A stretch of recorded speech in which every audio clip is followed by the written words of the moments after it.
As rutas do viño galegas preparadas para sacar á rúa todos os seus encantos, concentrando exemplos das súas propostas nun Enotrack, levan unha semana percorrendo as principais cidades da comunidade. É un proxecto para fomentar o enoturismo e as visitas ás adegas de todos os turistas que veñen á zona, que vivan unha nova experiencia, que proben unha forma diferente de disfrutar dos viños das distintas rutas do viño, ¿no? Das distintas denominacións de orixe de Galicia.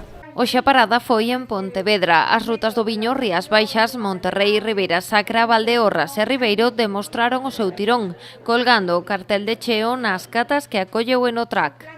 Pois moi ben, estamos moi contentos, aparte da ofrecer a información e a documentación que entregamos para que eles teñan, facemos unhas catas e neste momento tanto as de Coruña, Ferrol e Santiago, que xa foron a semana pasada, estiveron completas, hoxe en Pontevedra están completas, mañá estaremos en Vigo, tamén están completas e bueno, quedanos Ourense e Lugo, que será a próxima semana, que esperamos que teñan a mesma aceptación. E que as catas son a actividade estrela desta acción promocional. Nelas os participantes poden realizar unha viaxe polas diferentes denominacións de orixe a través de algúns dos seus caldos, sempre guiados pola sumiller Mercedes González.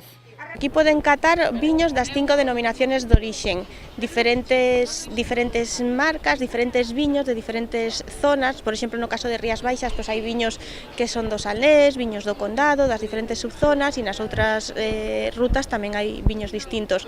Ademais dos viños, van a estar maridados por pan de cea, queixo de Arzúa Ulloa e conservas de Anfaco, que colaboran con nos neste proxecto.